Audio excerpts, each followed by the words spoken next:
You're listening to the SKYLIT Books podcast. We're an independent, general interest bookstore putting great reads in the hands of people in the Los Feliz neighborhood of Los Angeles. Hosted by resident Skylighters, we're here to bring you new and exciting author conversations, group reads, and bookseller chats. Happy listening. Hello, my beautiful listeners, and welcome to SKYLIT. This is the SKYLIT Books podcast, and I'm your host, Lance Morgan. Today, I'm so excited to have Marlon B. Ross to talk about his new book, SISSY, INSURGENCIES, A Racial Anatomy of Unfit Manliness.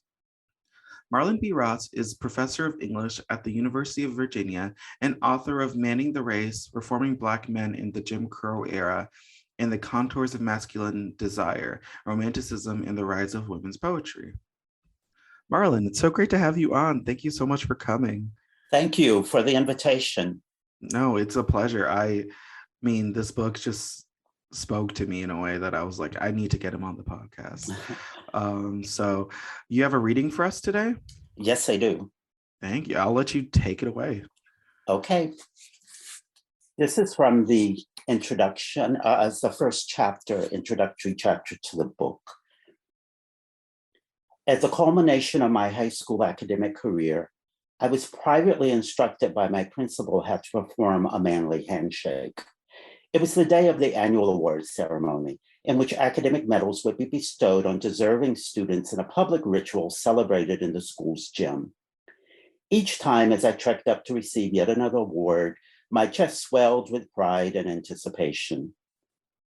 Little did I know that my crowning achievement as a high schooler would be dashed immediately after the ceremony by none less than the principal, who had so many times shook my right hand in congratulation for a stunning career. Afterward, as the gym emptied and seniors whooped and hollered in recognition that school days were really coming to an end, the principal beckoned me over with his index finger. Expecting yet another pat on the back, instead, I got a deflating lesson in manliness. As you enter the big world, he said in a tone low enough to ensure that only I could hear, you need to know how to shake hands like a man. You cannot succeed with that limp handshake of yours. He then coached me in the ritual of the manly handshake by having me repeat several times, grabbing his hand firmly, aggressively even, practicing one swift, unyielding hold, not too long, with an instant, decisive release. I could not avoid the suspicion that his coaching had the tincture of racial animus. Whatever his motivation, my reaction was certain as my chest deflated in unmanly embarrassment, and I felt myself shrinking away from him with my proverbial tail between my legs. I felt as though I had been privately called out as that which I had successfully evaded for my 4 high school years, a sissy boy, not quite fit or equipped for, as he put it, the big world that awaited me. Far too self-conscious of my physical comportment, I guarded mightily against effeminate mannerisms, although it was not always easy to see how I appeared to others or to know exactly what counted as unboyish in a desegregating school system. In high school, one of my white male classmates, one of my football team members, casually observed that I carried my books like a girl, hugging them up close to my chest rather than wielding them low at my side. It only took one offhand comment. Though offhand, so to speak, the comment itself highlights how closely surveilled a boy's demeanor is, not only to a school principal, but also to other boys and girls. Because appropriate gender conduct within the masculine is so fugitive, so hard to pin down, its informal rules are especially draconian, subject to punishment on the slightest misprision. Carrying my books close to the chest seemed convenient and natural, perhaps even visceral to me, especially given my penchant for toting around so many books at once before the popularity of the backpack. In fact, the boyish way of carrying books, swinging them in the hand at the side as though a weapon in waiting, seems in retrospect to indicate that no boy should carry so many books as to need to hook them at the chest.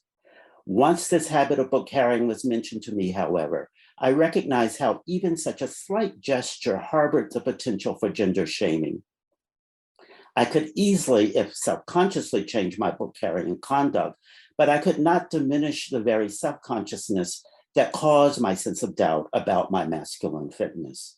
What had been an unconscious habit all of a sudden became a calculated performance that defined my chastened conduct as I sought to remember the proper book carrying form. For sure, race clouds the question of how boys and men are perceived socially in regard to masculine conformity. While racial gender stereotyping projects onto Black maleness some attributes as overly legible, it necessarily also projects other attributes as illegible. If Black boys are supposed to be cool to the point of overly phallic hardness, what does it mean when a Black boy carries his books like a girl, or not enough like a boy? The sometimes subtle, sometimes blunt racialization that configures SISSY's signification in US culture can help us decipher the non-conforming dynamics that obtain in masculine conduct and character more generally. Like sissies, Black men have historically been relegated to gender nonconformity and non-standard sexuality. The persistent gender roles that dominant society has foisted onto Black manhood have emphasized either masculine overdrive, the buck, or unmanly servitude, the Uncle Tom, either hypermascularity, natural athleticism, or extraordinary resources of seductive expression in oratory and music. When the Black sissy has appeared in dominant mass culture, he is invariably nothing more than a mockery of Black men's animal masculinity. An exception that proves the rule, a gender joke whose appearance abets the anxiety and fear that are fueled by Black men's overly masculine prowess. Within African-American culture, however, sissies are everywhere once we begin to look. The history of racial and sexual oppression has forced Black men to take seriously the question of masculine incompetence, perhaps to a point of heightened and deepened self-awareness of the high stakes involved in conforming to white supremacy's conventions of masculine conduct. Sissification is just one way, but a crucial one, that African-American men have negotiated the multiple binds of a coercive Black masculinity, suppressed in its potential kinship with white male supremacy, beckoning toward alternative tenors of manliness, even while trapped by the domains of empowerment that a hard masculinity insistently promises. There was so much from that reading that I was like, ooh, yeah, yep, been there. Marlon, thank you again for coming on. Sure. How are you doing this afternoon? Yeah, it's afternoon. Yes, time. I'm doing great. It's a beautiful day, and I feel, despite what's going on in the world, I feel pretty good. And there's so much, right? Yeah. But no, we gotta, it's I mean, a great day for this interview. I mean, it's beautiful on both coasts, I guess. Yeah. So, I mean, to start off talking about your book, there's so much here that I just connected with while reading it. Well, it just, in the sense of like, you know, how Black men are raised, and, you know, Black men are raised and brought up and taught about masculinity. But even the other side where like Black women are like also, you know, affected by this too. The maybe the toxicity or the forced, you know, position men are put in, or forced women to be put in aside too. Did this like, I mean, you talk about your own childhood with this. Do you think this book has been like something that you've been wanting to explore for a while because of, you know, your upbringing with this?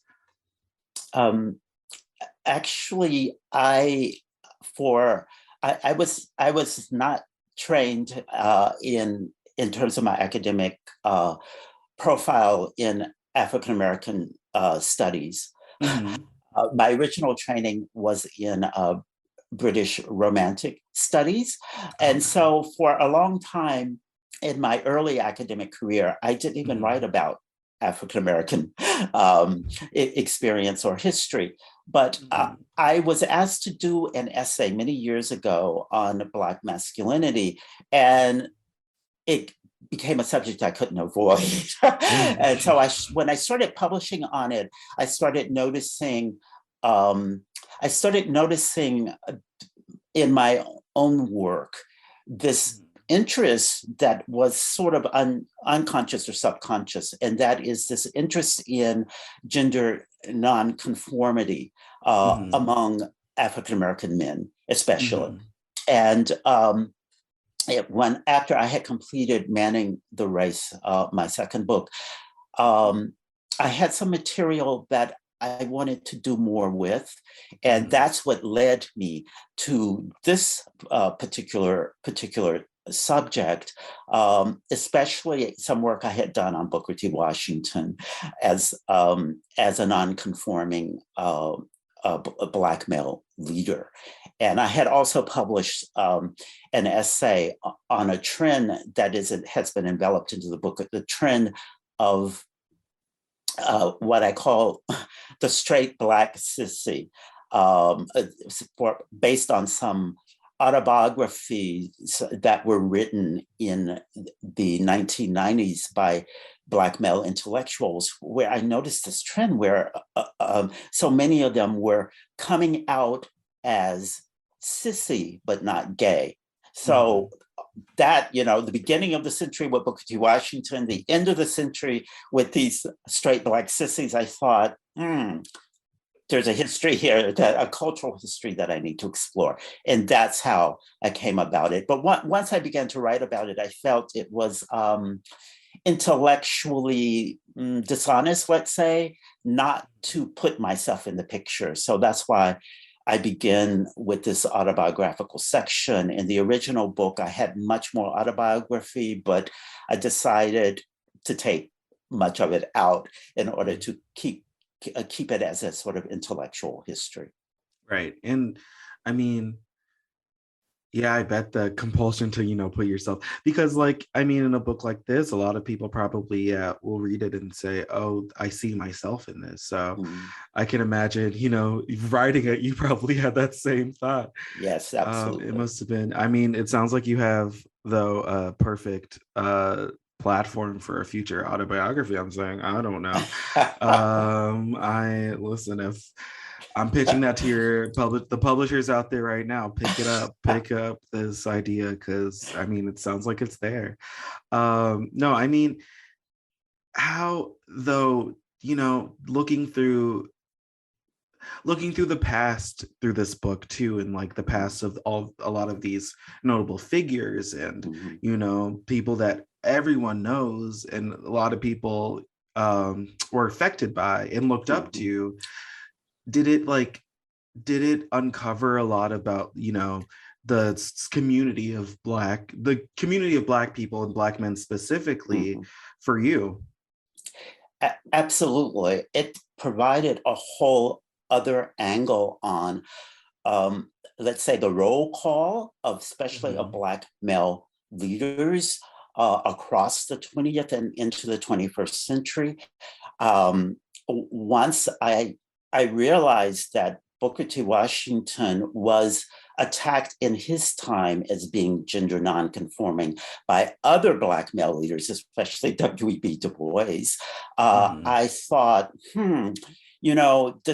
this provides a different angle on his on our attitude toward Booker T. Washington. It helps us to understand perhaps one of the reasons why Booker T. Washington has remained kind of under a cloud as a leader for so many decades.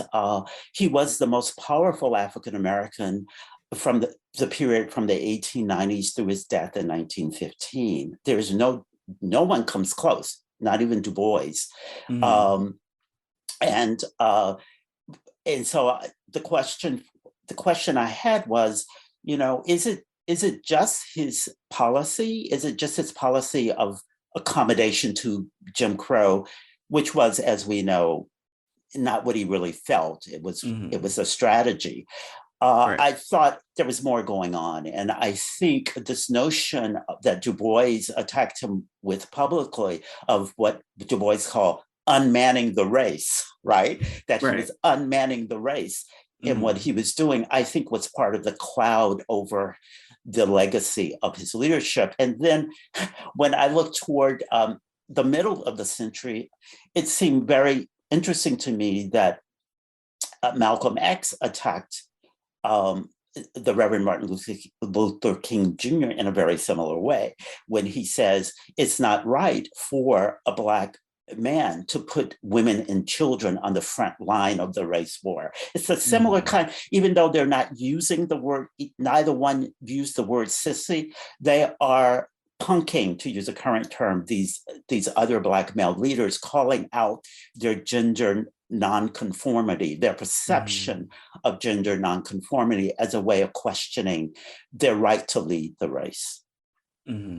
So, I mean, that probably had ripple effects throughout, to the present day, right? Yeah, absolutely. It's incredible to see that, mapped out. And it's actually really funny right now, the book I'm reading, and listeners, you should take note of this. Also when you go by the SISSY Insurgencies, you should also, look at this one.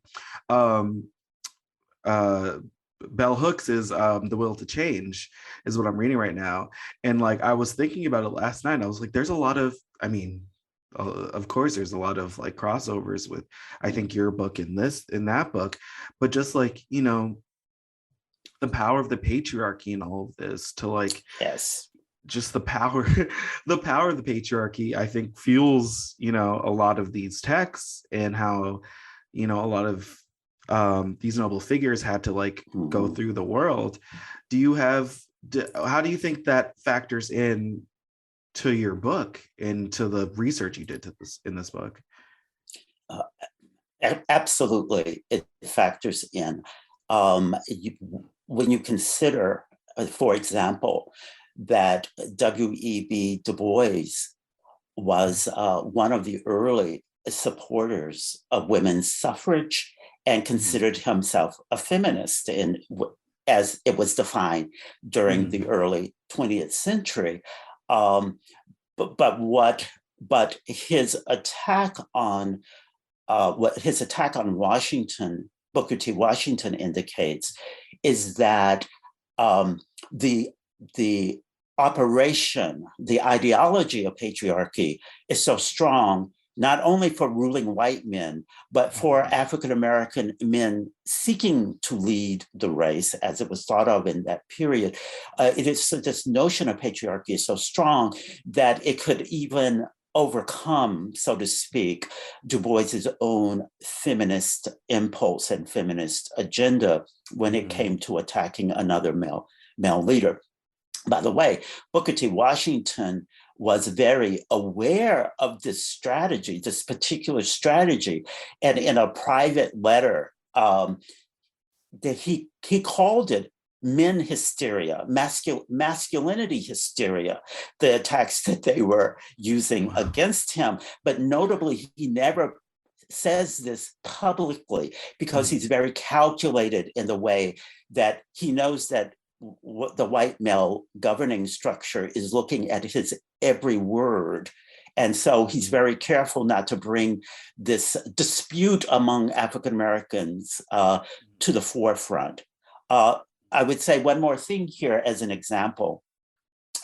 Ida B. Wells Barnett, one of the greatest champions of African American liberation who has ever existed, as a woman and as a strong feminist, used the same kind of attack against Booker T. Washington. She used the same kind of language, the same kind of, let's say, patriarchal infused language that W.B. Du Bois used, even though she's a woman, and a woman who had been blocked from becoming one of the founders of the NAACP because of her strong Black woman's agenda, which troubled in a variety of ways some of the white founders of the NAACP. I mean, I could only imagine, right? I that comes as a little surprise to me. But like but what you're saying about like, women supporting the patriarchy in that way too.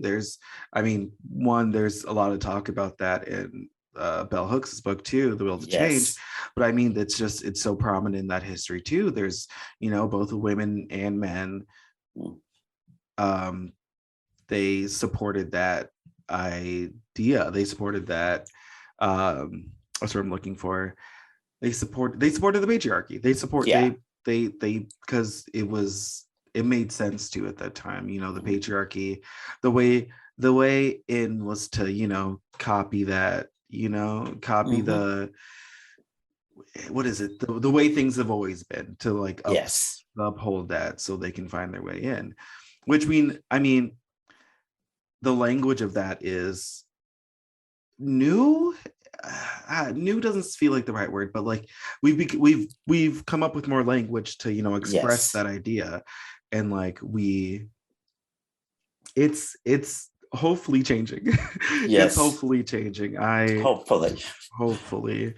um the next thing I want to talk about is, I mean, one thing about your book, that one person you talk about in your book who is one of my favorite like figures in literature and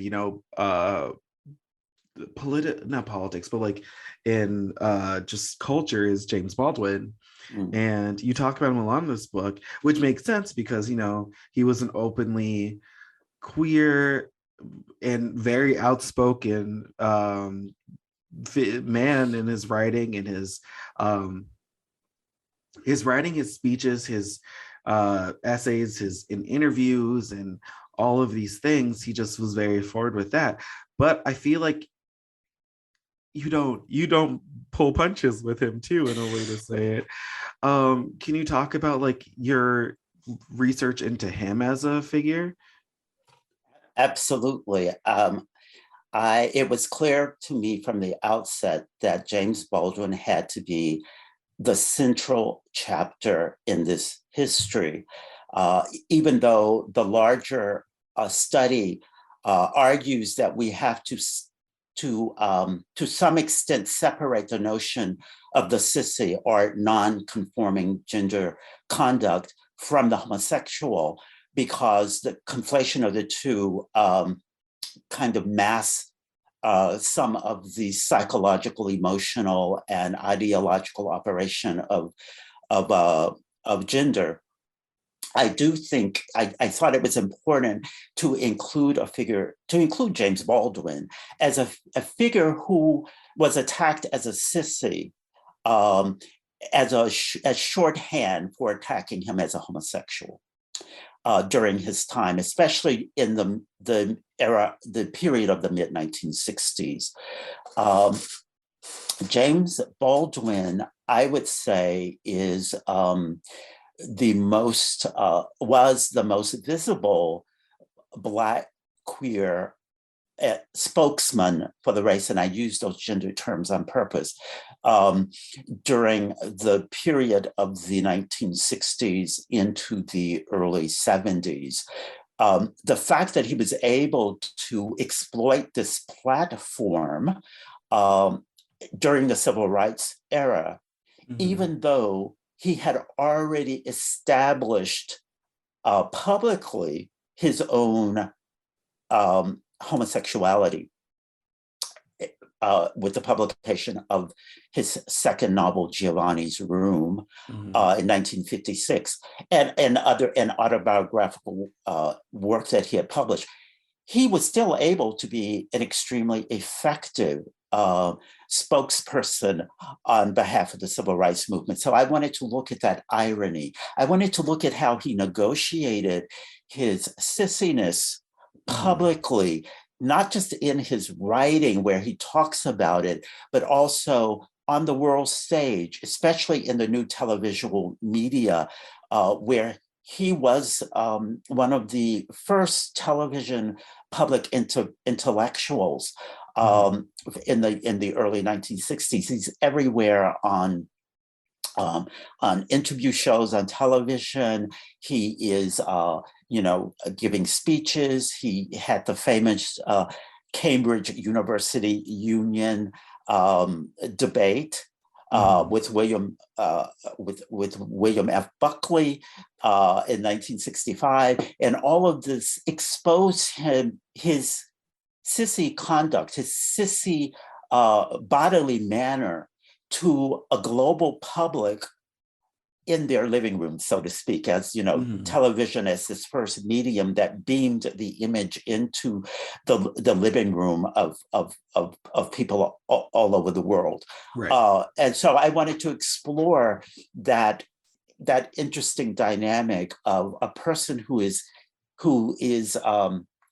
sissified in his bodily conduct, who is at the same time taken seriously because of the power of his sissy voice as a leading spokesperson for this galvanizing movement of the 1950s and 60s. And I mean, you talk about one of my favorite books, Giovanni's Room, which is, a book I adore.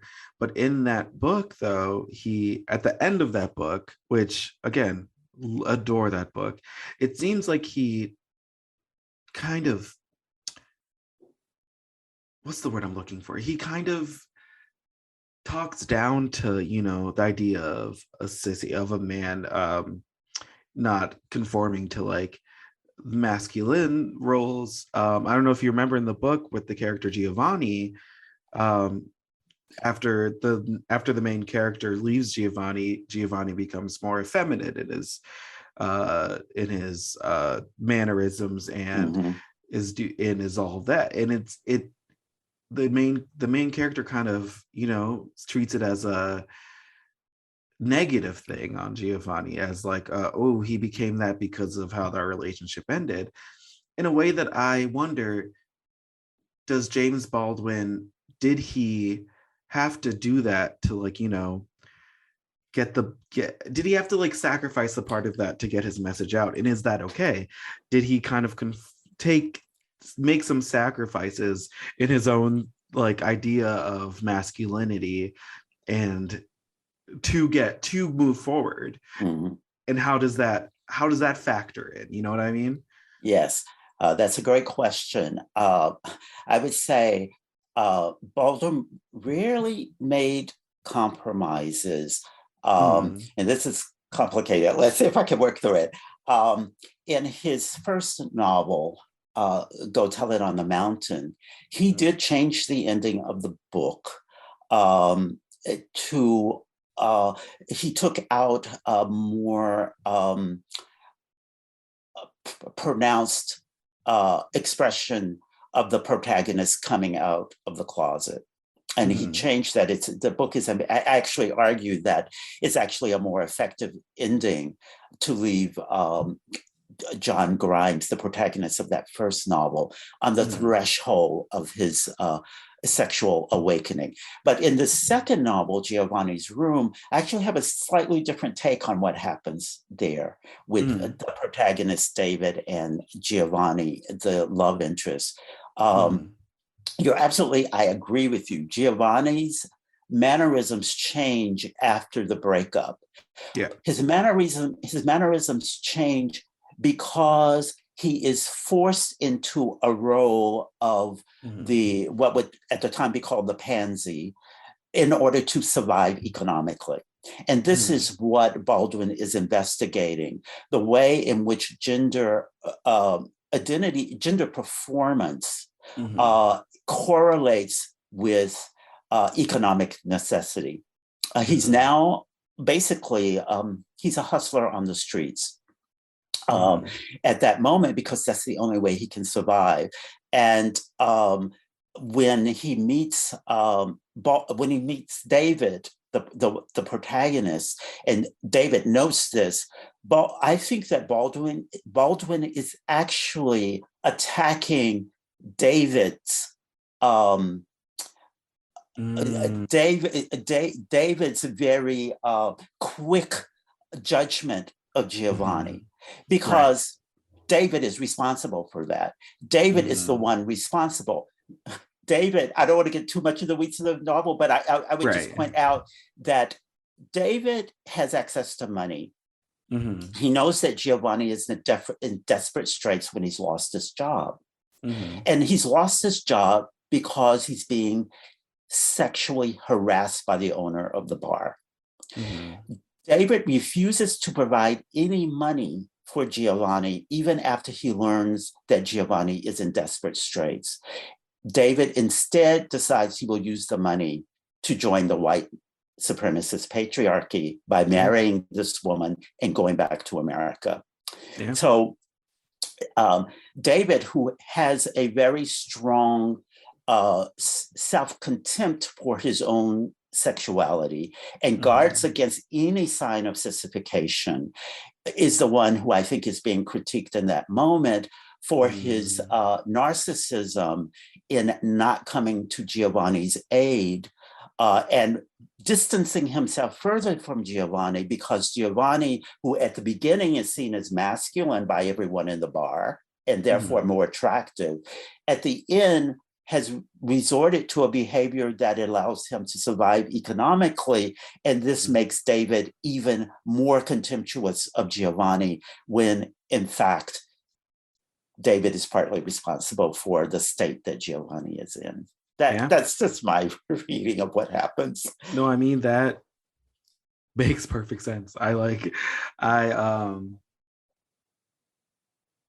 see that. I see that now in reading, now in like thinking back too, it's just like, yeah, it probably is a critique on David, who doesn't even win at the end, because doesn't his he does not win at the end either. I mean, it's I'm gonna sit with that for a second. Well, now may I point out one more thing about that? The end of that novel?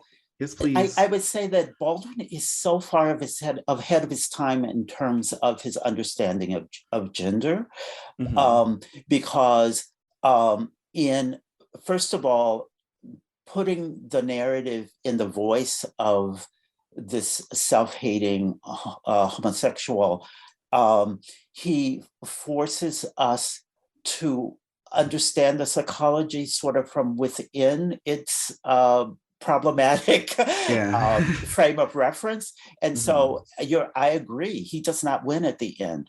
At the end, the woman he has proposed to has left him because she's discovered his cheating with another man, and he's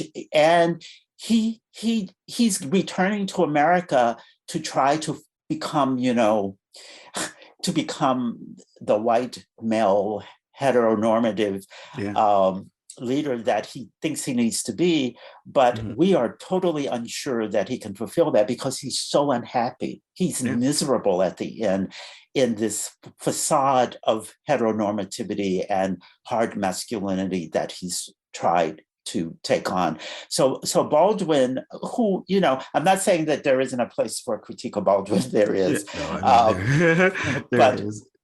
But I think in that regard, he was very prescient and prophetic, I would say, and gave us a lot of the understanding that we actually have today about things like the gender spectrum and the gender fluidity and the fluidity of sexuality. No, I mean, a lot to ruminate on there, and in a good way, to recontextualize the ending of a book I love. So thank you for that. Thank you. I appreciate that. The last thing I want to talk to you about is, kind of personal with this book, how while writing it and after writing it, did you have to reflect on your own past and your own history, and people around you after writing about this subject? You kind of talk about it in the autobiography section, but in a more self-ruminating way, did it have any therapeutic meaning for you? That's interesting. I hadn't thought about that. It definitely sent me back to episodes in my past life, as I talk about, especially even beyond high school. It sent me back to elementary school, to my first crush, to my first crush, and my first crush on another student when I was in first grade, and my crush on my fifth grade male teacher. And it led me to think about I think mainly how it created some self-reflection on my part had to do with what I call a bodily comportment, about my own doubts or insecurities about the way about my voice. I've always had a bit of a bit of discomfort about my voice when I hear it playback. I know that's true about a lot of people, but I hear the sissiness in my voice when I play things back. Oh, I have that too. I 100% have that too. And so I'm trying to, after writing the book and thinking about the importance of voice in the perception of sissiness and in the stigmatizing of the sissy, I'm trying to embrace my voice more. Let's put it that way. Embrace the sissiness of my voice more as just one aspect of my subjectivity. So, in that way, I would say I have reflected on what I was analyzing in this book. And I think that there's a lot more reflection that can be done in terms of my own self-narrative, but I'm going to put that aside for the moment now that the book is done, and turn to other things that are not that do not have an autobiographical component. Though I would say in all good scholarship is motivated by the personal, even if it's not explicitly expressed that way. I think it's important for any scholar to recognize the ways in which his or her personal experience is shaping whatever is being investigated.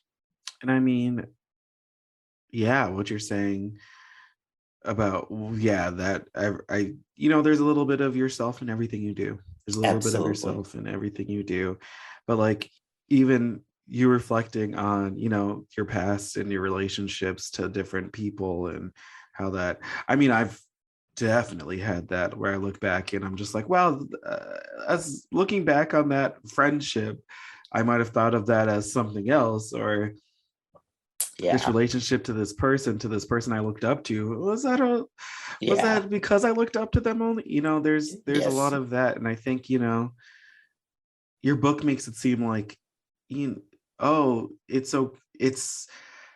that's okay. And that's, here's a language for what I was feeling and what, where it comes from, and people who like we all studied and we all know about, but like, in a different context that might connect us to them in ways that we didn't know. And I think that's important, for society and for culture to move forward.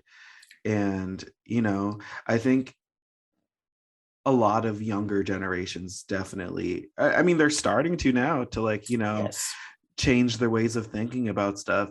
I always tell people, I'm like, these TikTok kids, they say something sometimes where I'm just like, do they understand things better than I do? How they're like 10 years younger than me. How are they getting the hang of stuff that I, never did?